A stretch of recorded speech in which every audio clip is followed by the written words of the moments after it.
Hello and welcome to SSEN. CFL এ কিন্তু আজকে বড় ম্যাচ, কারণ মোহামেডান স্পোর্টিং খেলবে ডায়মন্ড হারবার এফসির বিরুদ্ধে এবং এই ম্যাচ নিয়ে কাটাছেড়া করতে স্টুডিওতে হাজির দুই former star Indian player Alvito D'Cunha এবং Dipankar Ray. Welcome both you. এবার আমি তোমাদেরকে একটা ভাইটাল স্ট্যাট দেবো, সেটা হচ্ছে যে কামিং 28 জুলাই ডুরান্ড কাপে কিন্তু এরকমই একটা বড় ম্যাচ মোহামেডান স্পোর্টিং খেলবে ডায়মন্ড হারবার এফসির এগেনস্টে। অর্থাৎ আজকে যে ম্যাচ হচ্ছে তার রেপ্লিকা হচ্ছে আবার 28 জুলাই। শুধু সিএফএল এর মতো একটা বিশাল বড় প্ল্যাটফর্মে আজকে মোহামেডান স্পোর্টিংও চাইবে, ডায়মন্ড হারবার এফসিও চাইবে যে নিজেদের পারফরমেন্সটা ভালো করে বুঝে নিতে, সেই সঙ্গে এগেনস্টের টিমটার জলটা মেপে নিতে, তাদেরকে জাজ করে নিতে। কি বলবে তোমরা দুজনকে বা আমাদের দর্শককে? দেখো, প্রথমে আমি বলি মোহামেডানদের সত্যি মানে সমস্যাগুলো অনেক, শুধু মাঠে হারছে বলে না, মাঠের বাইরেই অনেক সমস্যা আছে। সেটা অনেকজন প্লেয়ার, তাদেরকে ওরা রেজিস্টার করতে পারছে না। ভালো ভালো প্লেয়ার্স যেমন তোমার ইশরাফুল দেওয়ান, যে লাস্টের যথেষ্ট ভালো খেলেছে, হীরা মণ্ডল, রবি হাঁসদা, এরা থাকলে হয়তো টিমটা অনেক স্ট্রং হতো।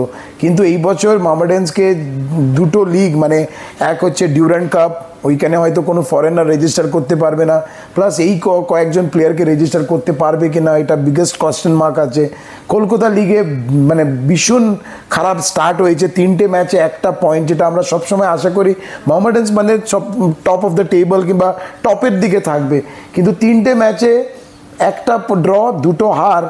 I think it's one of the worst starts for Mohammedan sporting.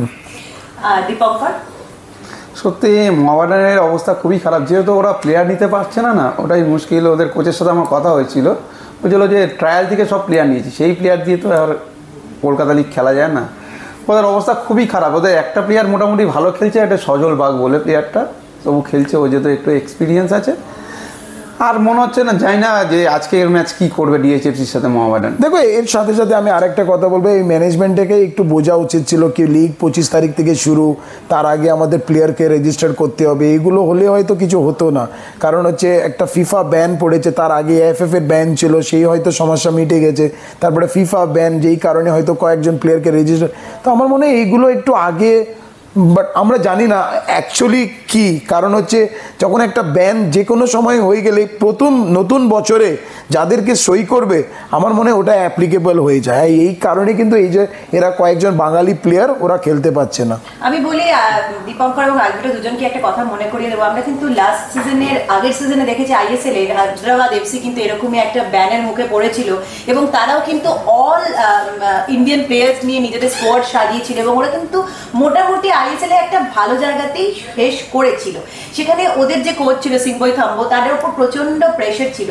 Mehrajuddin ওয়াডুদ দুজনেই তোমাদের দুজনেরই কলিগ ছিলেন, একসঙ্গে খেলেছো তোমরা দুজনেই। মেহরাজকে কি বলবে? মেহরাজকে তো আমি বলেছি যে তোদেরকে খেলতে গেলে কলকাতা লিগে তবে সেরকম একটা টিম বানাতে, যেহেতু ওরা বানাতে পারেনি টিম, ওর কিছু মানে করার থাকছে না, যে এরকম প্লেয়ার নিয়ে বলছে খেলতে পারছি না, কিন্তু তবু চেষ্টা করছি। আমাদের ডিএইচএফসি কে আমরা দেখছি খুব ভালো জায়গায় আছে। ওরা কিন্তু গ্রুপ বি তে একদম থার্ডে রয়েছে, ইউকেএফসি, তারপরে ভবানীপুর এবং তারপরে ডিএইচএফসি রয়েছে। এবং ডিএইচএফসি পয়েন্ট কিন্তু খুব ভালো, 5 ম্যাচে 11টা পয়েন্ট রয়েছে। কিন্তু অ্যালভি এবং দীপঙ্কর, তোমরা যেটা আমরা ব্যাক স্টুডিওতে আলোচনা করছিলাম যে ডিএইচএফসি জিতছে, কিন্তু ওদের কিন্তু গোল করছে, যেরকম গোল কনসিডও করছে। ব্যালেন্স কি কোথাও একটু এদিক ওদিক হয়ে যাচ্ছে? আজকে কিন্তু ওদেরকে বুঝে নিতে হবে, ওদের কিন্তু কোনো সমস্যা নেই, আজকে ওদের জন্য বড় ম্যাচ এবং এই টিমের এগেনস্টে ওরা কিন্তু ডুরান্ডে নামবে। সুতরাং আজকে ডিএইচএফসি যেহেতু কোনো সমস্যা নেই, ওদেরকে কোন কোন জায়গাগুলো ঠিক করতে হবে? দেখো, আজকের ম্যাচটা যেহেতু তুমি বলছো কি ডিএইচএফসি এর যতটা সমস্যা পিছনের দিকে নেই, কিন্তু অ্যাটাকিং লাইনে আছে। সেটা হচ্ছে ওরা 5টা ম্যাচে কোনো গোল কনসিড করেনি, 5 ক্লিন শিটস, অসাধারণ স্টার্ট। উল্টো দিকে 3টে ম্যাচ জিতেছে, মার্জিন কিন্তু 1টা গোলে জিতেছে। তো একবার বলা হয় defence makes you win the tournament and strikers makes you win the matches.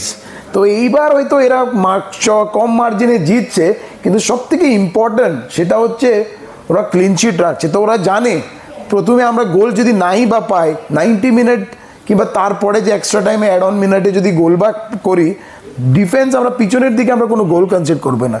This is sometimes good, but একবার কি হয়, সব সময় ওই যে 1 গোল মার্জিন কিংবা 2 গোল মার্জিনে হয় না। একটা গোল করলেই যে কোনো সময় অপোনেন্টসরা কাম ব্যাক করে গোল যদি দিয়ে দেয়, ম্যাচ ড্র হলে তখন মাথায় হাত দিয়ে লাভ নেই। So I think they need to work more on the attacking part.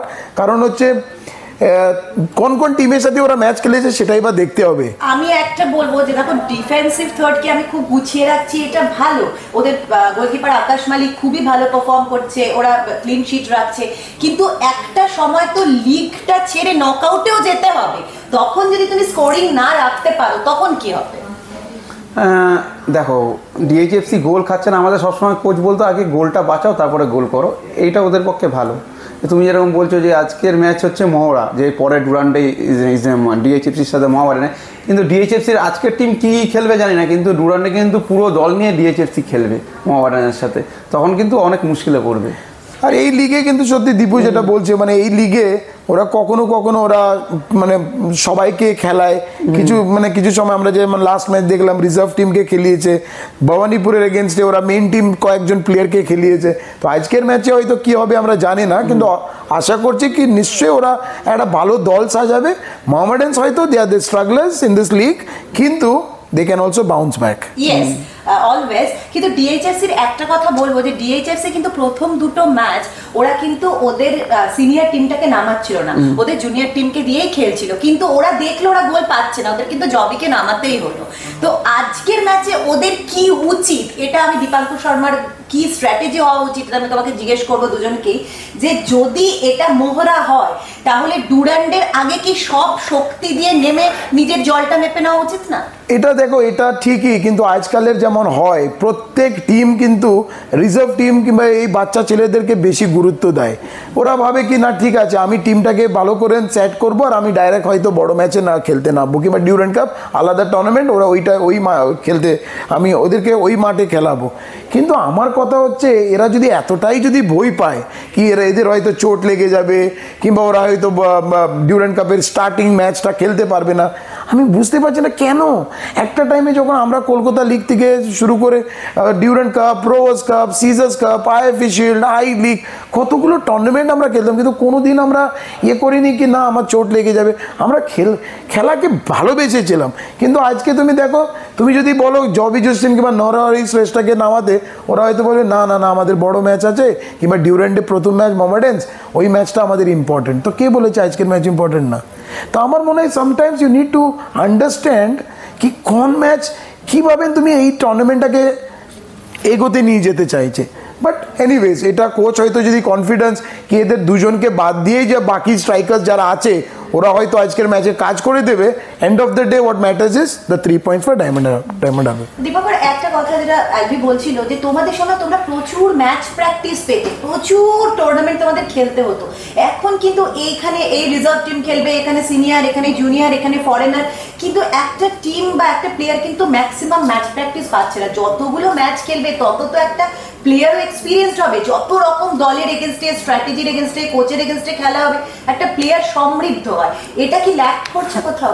একদম। দেখো, আমাদের টাইমে তো আমাদের একটা টিমই থাকতো, আমাদের কোনো রিজার্ভ টিম থাকতো না, 25-30টা প্লেয়ার থাকতো, ওই টিমটাই আমরা পুরো সিজন খেলতাম। ওই জন্য আমাদের প্রচুর গেম খেলতে হতো, আমরা ওই জন্য আমাদের কিন্তু সেরকম ইনজোর হতো না প্লেয়ার, কিন্তু আমরা খেলে যেতাম। কিন্তু এখন দেখো যত কম খেলা ইনজোর বেশি প্লেয়ার। কিন্তু আমি যতটা কিবু ভিকোনাকে চিনি, তার মানে শুনেছি ওর কথা, কিন্তু ও ওই টিমটা খেলাবেই না। ওর যাতে যেই টিমটা আসল টিম যেটা সেটা রেখেই দেবে, কিন্তু ও বাচ্চাদেরই খেলাবে, হয়তো একটা দুটো প্লেয়ার খেলায়, কিন্তু সেটা হয়তো একটা স্ট্র্যাটেজি হতে পারে কি ও বাচ্চাদের কে যত বেশি প্লেইং টাইম দেবে তত ওরা হয়তো এই বছর না পরের বছরে জন্য হয়তো টিমটাকে গুছিয়ে রাখছে। কারণ হচ্ছে আমরা বলি ইয়াংস্টার্সকে যত চান্স দিবি ততটাই ওরা ম্যাচিওর্ড হয়ে যাবে। তো this could be one tactical point of the coach. Let's see যে আজকের ম্যাচে সিএফএল এ কে কোথায় দাঁড়িয়ে থাকে পয়েন্ট টেবিলে। সত্যি কিন্তু সিএফএল এ আজকে বিশাল বড় ম্যাচ, কারণ মোহামেডান স্পোর্টিং জার্সির ওয়েট অনেক। সাদা কালো শিবির, all the best to you. এবং ডিএইচএফসি তোমরাও কিন্তু কোনোভাবে আন্ডারডগ বলা যায় না, তোমরা কিন্তু কলকাতার 4 প্রধান। তো আজকে একটা সিএফএল এ হাড্ডাহাড্ডি ম্যাচ দেখার জন্য এসএসসিএন এ চোখ রাখতেই হবে। কমেন্ট বক্সে জানাও তোমরা আর কি জানতে চাও আমাদের এক্সপার্টদের থেকে।